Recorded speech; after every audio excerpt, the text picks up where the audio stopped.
Halo guys, assalamualaikum, selamat datang kembali di NN Top 11 Channel. Apa kabar semuanya? Semoga teman-teman selalu sehat dimanapun berada.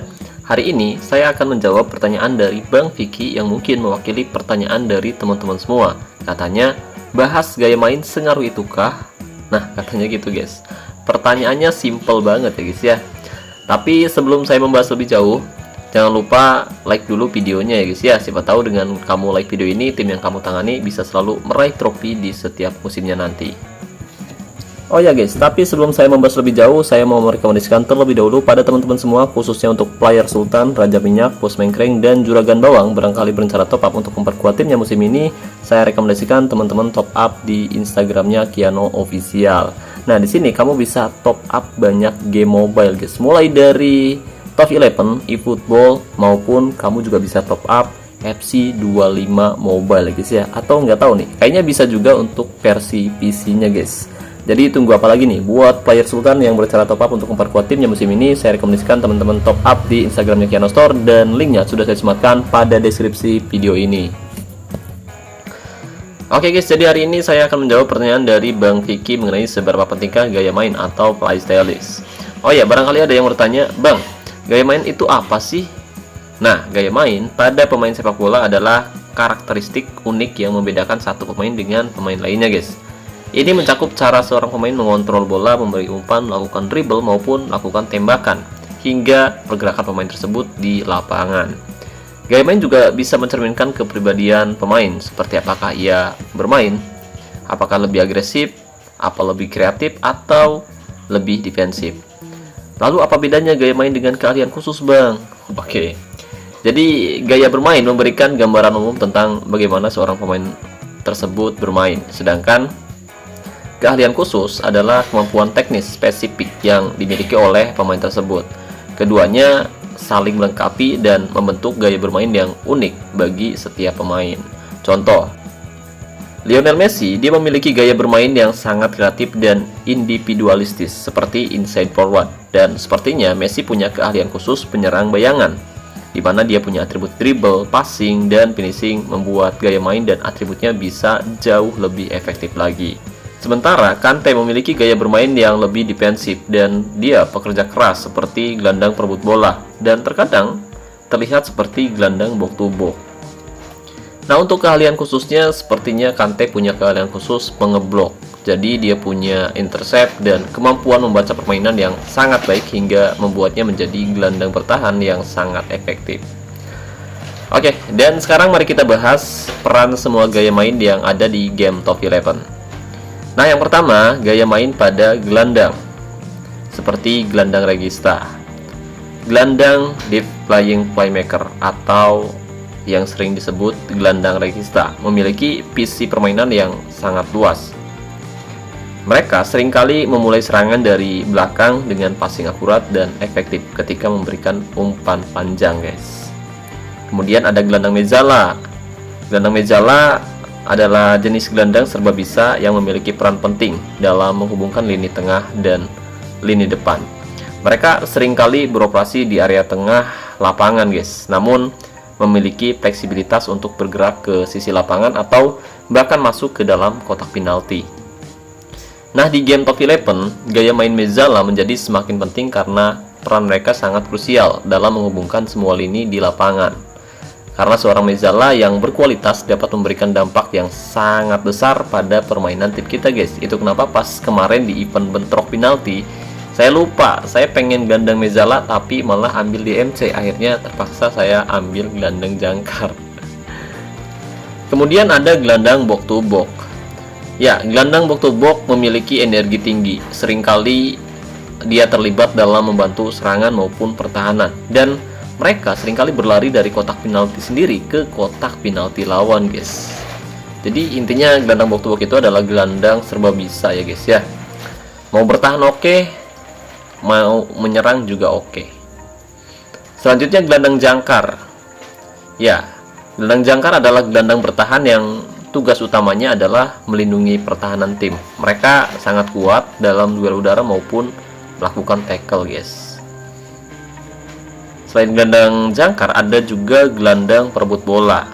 gelandang yang agresif dalam merebut bola dari lawan. Mereka seringkali melakukan pressing tinggi di area tengah, guys.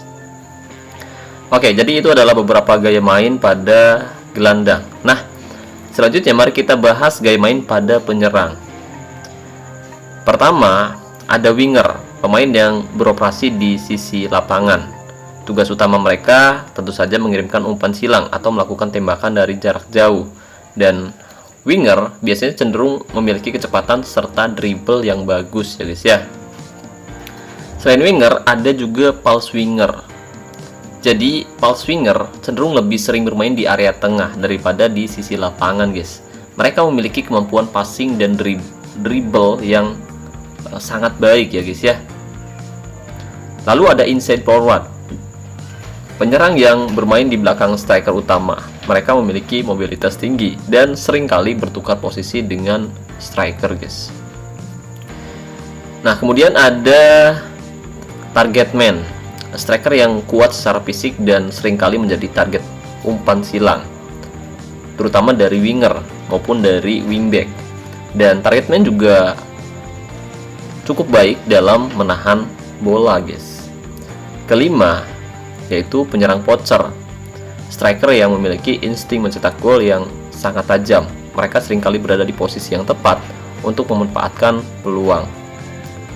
Dan yang keenam, ada penyerang enganche, pengatur ritme di lini serang. Enganche dalam bahasa Spanyol berarti penyambung. Itu adalah istilah yang digunakan untuk menggambarkan seorang pemain yang memiliki peran unik dalam sebuah tim sepak bola, guys.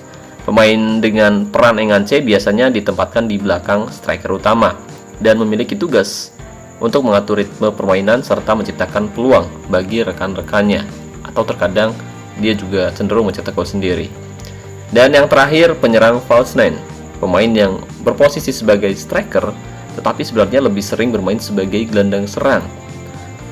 Ya, mereka memiliki kemampuan passing dan dribble yang sangat baik. Selain itu, mereka juga cenderung produktif, guys.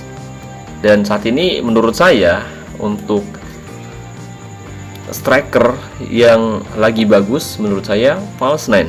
Itu kenapa banyak banget teman-teman yang menempatkan false nine di posisi striker, guys. Oh ya, barangkali ada teman-teman yang sedang mencari HP gaming murah buat main Top 11, saya rekomendasikan teman-teman pakai HP Poco X6. Link produknya ada di sudut kiri bawah video ini ya, guys ya. Nah, selanjutnya mari kita bahas gaya main pada back.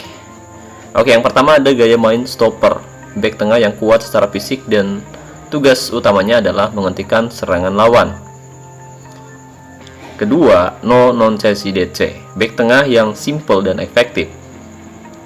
Mereka tidak terlalu banyak memberikan umpan panjang, melainkan lebih fokus pada tugas bertahan, guys.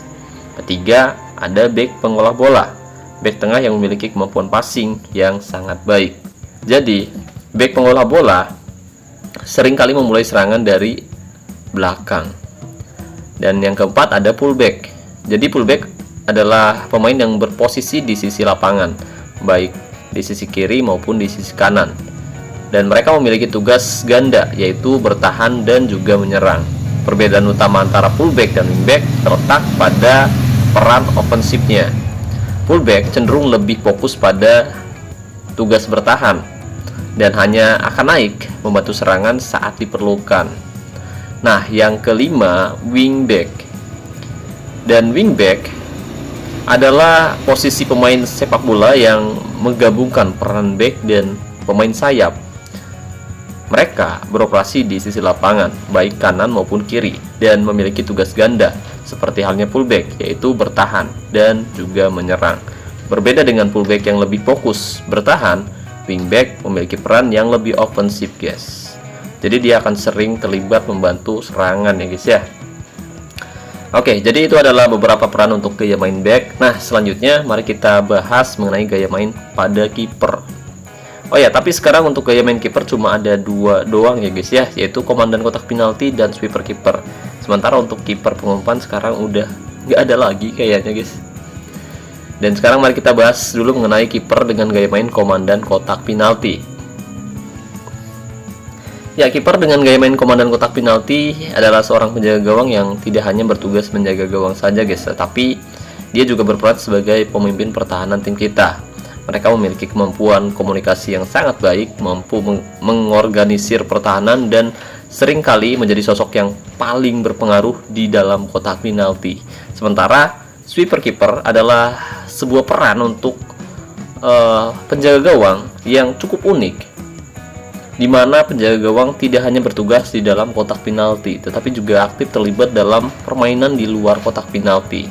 Mereka seringkali bertindak seperti seorang libero tambahan, membantu tim membangun serangan dari belakang, dan bahkan ikut dalam menekan lawan dengan keluar dari sarangnya, guys. Keluar dari areanya untuk menghentikan bola, ya guys ya. Jadi kesimpulannya, gaya bermain dalam sepak bola memiliki peran yang sangat krusial. Bayangkan nih guys, sepak bola sebagai sebuah lukisan, dan gaya bermain adalah kuas serta warna yang digunakan oleh seorang seniman untuk menciptakan karya yang unik. Jadi dengan menempatkan pemain dengan gaya main atau playstylist, tim yang kita kelola bisa bermain lebih bagus. Apalagi jika level gaya mainnya sudah maksimal. Biasanya pemain tersebut bisa 4 kali jauh lebih efektif dari pemain biasa, guys. Atau bisa kita tingkatkan hingga 7 kali lebih efektif. Tapi perlu diingat, pemain dengan gaya main tidak cukup untuk membuat tim kita tangguh, ya guys ya.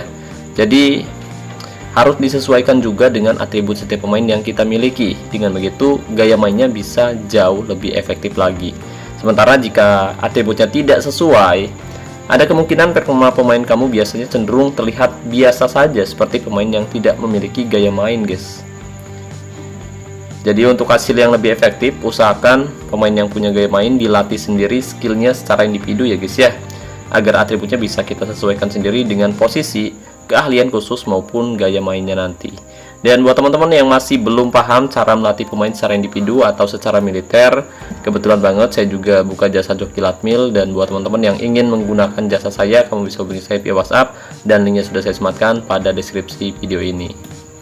Oke guys, jadi mungkin itu saja yang bisa saya bahas kali ini, dan jika dirasa pembahasannya bermanfaat, jangan lupa like video ini, ya guys ya. Dan saya ucapkan terima kasih banyak buat teman-teman yang telah menonton video ini sampai selesai. Terima kasih juga buat membership N11. Terima kasih buat Kiano Official, dan saya ucapkan terima kasih banyak buat teman-teman yang telah mendukung dan mendoakan saya sejauh ini. Wassalamualaikum warahmatullahi wabarakatuh. Salam olahraga, salam Top 11 Indonesia.